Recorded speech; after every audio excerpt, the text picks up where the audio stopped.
नमस्कार विद्यार्थी मित्रांनो, उमेद IAS MPSC आणि UPSCच्या ऑनलाईन आणि ऑफलाईन प्लॅटफॉर्मवरती आपल्या सर्वांचं स्वागत।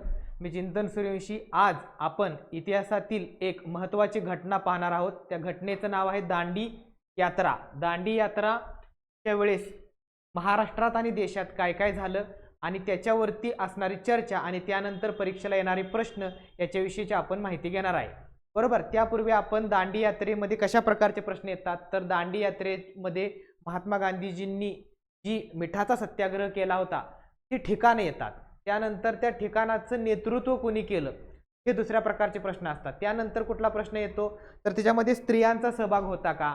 मग चौथा प्रश्न येऊ शकतो की महाराष्ट्रामधून कोणत्या लोकांनी सहभाग नोंदवला होता किंवा महाराष्ट्रामधून स्त्रिया कोणत्या होत्या। किंवा मग एकदा असा प्रश्न आला होता की दांडी यात्रेची तुलना वेगवेगळ्या लोकांनी वेगवेगळ्या मोठ्या घटनेशी केलेली आहे।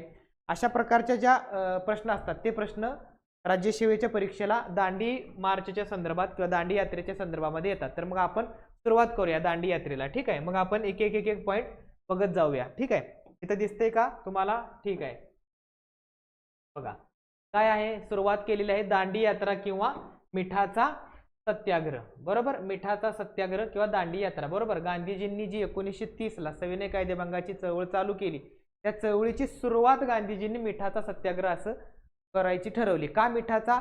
तर मीठ हे खूप स्वस्त आणि सर्व लोकांची गरजेची वस्तू असताना सुद्धा सरकार मिठावर मोठा कर लादत होतं आणि हीच गोष्ट गांधीजींना आवडली नाही, म्हणून त्यांनी ठरवलं की आपण मिठाचा सत्याग्रह करून कायदा मोडायचा। बरोबर, त्यासाठी त्यांनी दांडी हे ठिकाण निवडलं जे समुद्र किनाऱ्यावरती होतं आणि गांधीजी त्यावेळेस कुठे होते तर साबरमती या ठिकाणी होते। साबरमती या ठिकाणी गांधी होते। साबरमतीपासून गांधीजी दांडी या ठिकाणी चालत जायला निघाले। 240 किलोमीटरचं 240 मैलचं ते अंतर होतं। ठीक आहे, मग आपण आता बघू तर गांधीजींनी 12 मार्च 1930 ला जायचं ठरवलं आणि बरोबर एक महिन्याची तारीख त्यांनी ठरवली होती की 12 एप्रिलला पोचायचं आणि 13 एप्रिलला सत्याग्रह करायचा। 13 एप्रिल ही तारीख का ठरवली होती तर 13 एप्रिल ही जालियनवाला बाग हत्याकांडाची तारीख असल्यामुळे गांधीजींनी ती तारीख मुद्दाम ठरवली होती।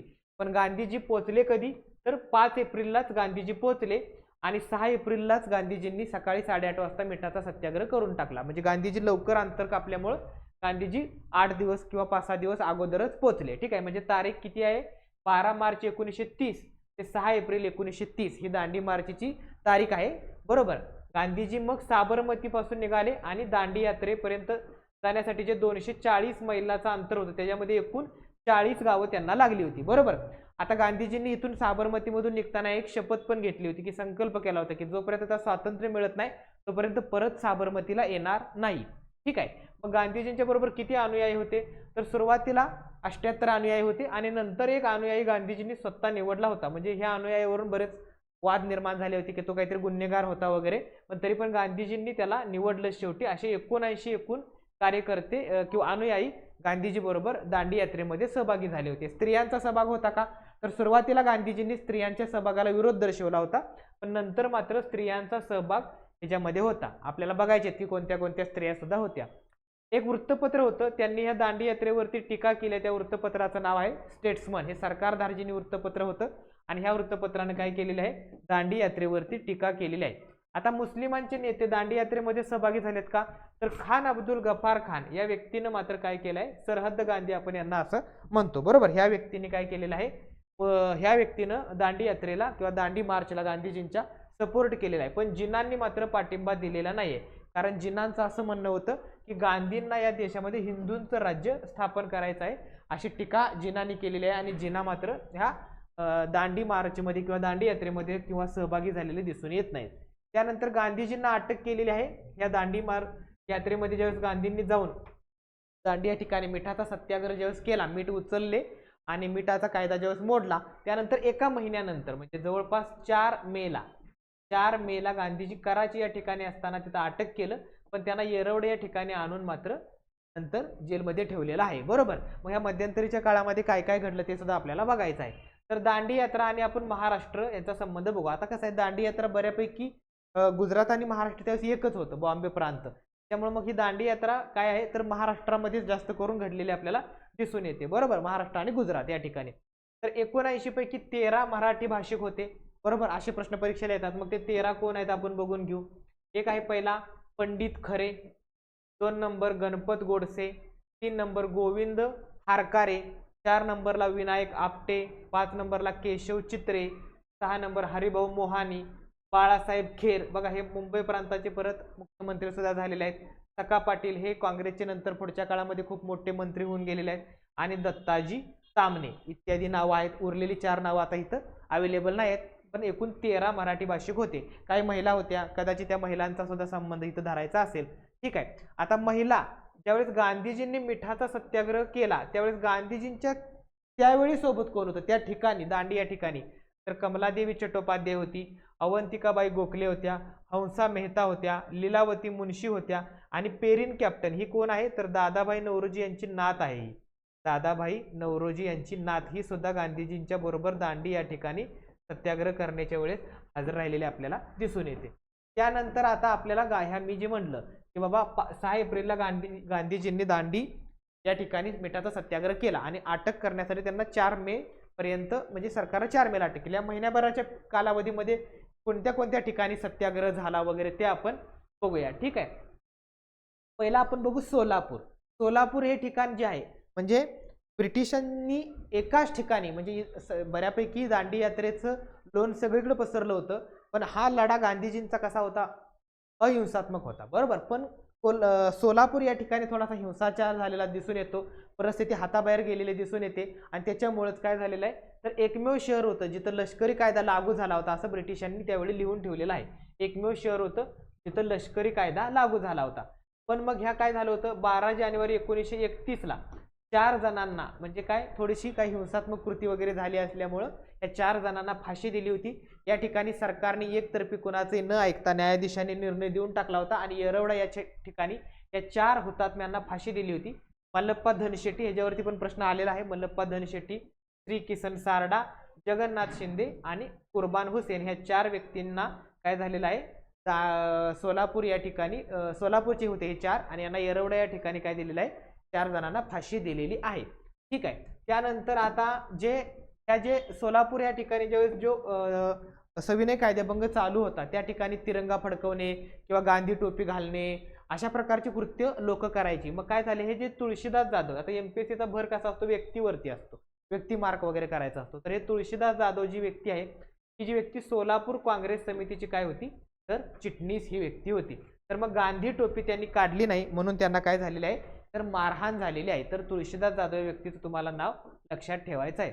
त्यानंतर नंतरचं ठिकाण आहे शिरोडा. कुठलं आहे शिरोडा हे ठिकाण आहे रत्नागिरी जिल्ह्यामध्ये शिरोडा हे ठिकाण येतं. या ठिकाणी कोणी नेतृत्व केले मी म्हटल्याप्रमाणे काय दांडी यात्रा, मिठाचा सत्याग्रह आणि ठिकाण आणि नेतृत्व. तर मग शिरोडामध्ये डॉक्टर वावी आठल्ये होते, आचार्य श द जावडेकर होते आणि विनायकराव मुस्कुटे होते. म्हणजे आठल्ये, जावडेकर आणि मुस्कुटे असे 3 व्यक्तींनी काय केलेलं आहे शिरोडा या ठिकाणी मिठाच्या सत्याग्रहाचं नेतृत्व केलं आहे. त्यानंतर आयोगाने हे धारासनावरती मागच्याच वर्षी प्रश्न विचारलाय.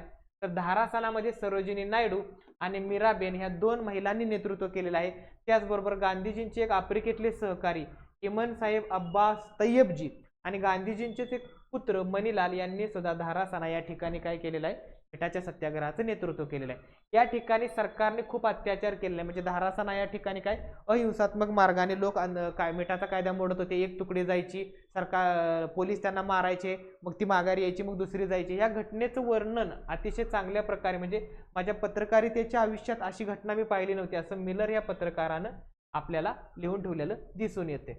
आता मुंबईतल्या इतर कोणत्या ठिकाणी झाल्यात का तर बाबा वडाळा या ठिकाणी झालेला आहे, मालवण, शिरोडा या ठिकाणी मिठाचा सत्याग्रह झालेला आपल्याला दिसून येतोय. त्यानंतर आता ज्या ठिकाणी मीठ तयार करता येत नाही त्या ठिकाणी लोकांनी जंगल सत्याग्रह करून किंवा जंगलातले गवत कापून काय केलेलं आहे मिठाचा सविनय कायदेभंग सत्याग्रह केलेला दिसून येतोय. तर मग जंगल सत्याग्रह करण्यासाठी अहमदनगर जिल्ह्यातले 2 तालुके योग्य असल्याचे त्यावेळेस त्या समितीनं लिहून ठेवलेलं आहे किंवा सांगितले. त्यातला एक आहे संगमनेर, दुसरा आहे अकोला. हे संगमनेर तर मग काय केलेलं आहे सेंटरच करून टाकलेलं आपल्याला दिसून येते. हे जे सूत्रधार जर बघितले ह्या जंगल सत्याग्रहाचे नगर मधले तर रामकृष्णदास महाराज, लालजी पेंडसे आणि श्रीपाद शंकर नवरे या तिघांनी काय केलेलं आहे नेतृत्व केलेलं आपल्याला दिसून येते.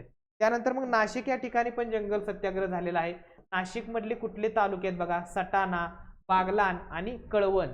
सटाणा, बागलाण आणि कळवळ ह्या तालुक्यामध्ये सुद्धा जंगल सत्याग्रह झालाय. त्याचं नेतृत्व दादासाहेब गद्रे, सीताराम शास्त्री आणि लक्ष्मण शास्त्री जोशी यांनी केलेलं आपल्याला दिसून येते. ठीक आहे. मग सातारामध्ये सुद्धा शिराळा तालुक्यामध्ये बेळाशी या ठिकाणी, बरोबर, त्यावेळेस शिराळा हा तालुका सातारा जिल्ह्यामध्येच येत होता. मग बेळाशी ह्या ठिकाणी जंगल सत्याग्रह केलेला आहे. त्याचं नेतृत्व राजूबाई कदम किंवा राजूताई कदम यांनी केलेलं, याच्यावरती सुद्धा प्रश्न आलेला आहे. बरोबर, त्यांनी आपल्या हातातला झेंडा सोडलेला नाही अशा पद्धतीचं त्यांचं वर्णन वगैरे आहे. त्यानंतर यवतमाळ मधील पुसद या ठिकाणी सुद्धा बापूजी आने यांनी जंगल सत्याग्रह केलेला आपल्याला दिसून येते. आपल्याला व्यक्ती आणि ठिकाणं आता लक्षात येत आहेत.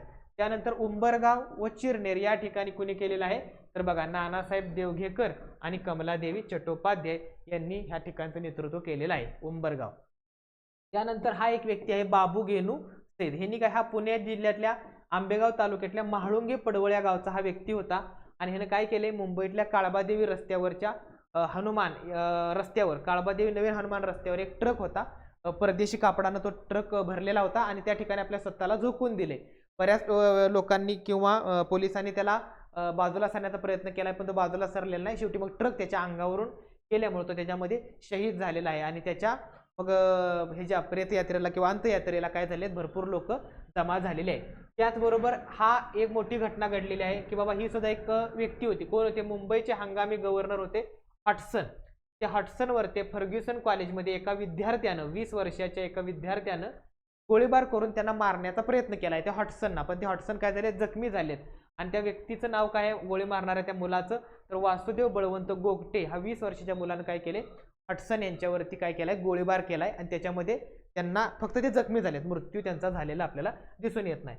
त्यानंतर मग काय बघायचं आहे, इतर गोष्टीमध्ये आपल्याला बघायचं आहे की दांडी यात्रे, मी म्हणलं मगाशी की कशा प्रकारचे प्रश्न येतात. त्याच्यातला एक प्रकार आहे की दांडी यात्रेचं वर्णन. ठीक आहे, 2 वेळा ह्याच्यावरती प्रश्न येऊन गेलेला आहे राज्यसेवेला की बाबा, दांडी यात्रेची तुलना जी केलेली आहे ती कशा पद्धतीची केली आहे बघा. नेपोलियन ज्यावेळेस एल्बाहून, एल्बा नावाचं जे ठिकाण आहे त्या एल्बा त्या ठिकाणाहून ज्यावेळेस तो पॅरिसकडे चालला होता, तशाच प्रकारचे मला गांधीजी साबरमतीकडून दांडीकडे चालल्यासारखे वाटतात, असं सुभाषचंद्र बोस यांनी वर्णन केलेलं आहे. बरोबर, नेपोलियन एल्बाहून परतल्यावर पॅरिसकडे गेलेल्या संचलनाशी सुभाषचंद्र बोस यांनी ही तुलना केलेली आपल्याला दिसून येते. त्यानंतर रामाचा लंकेवरील ऐतिहासिक मोर्चा राज्यसेवा 2023ला हा प्रश्न आला होता.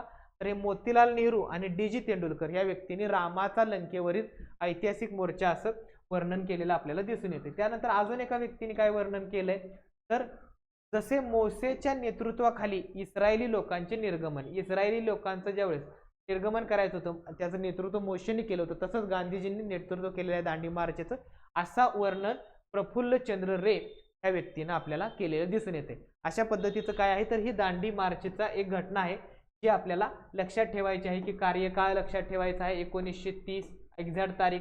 त्यानंतर अंतर लक्षात ठेवायचं आहे 240 मैल. त्यानंतर एकूण अनुयायी किती होते, महिला होत्या का, महाराष्ट्रातून कोण होतं, अशा प्रकारचे, किंवा मग ठिकाणं आणि त्या ठिकाणी नेतृत्व कुणी केलं, अशा प्रकारचे प्रश्न परीक्षेला येतात.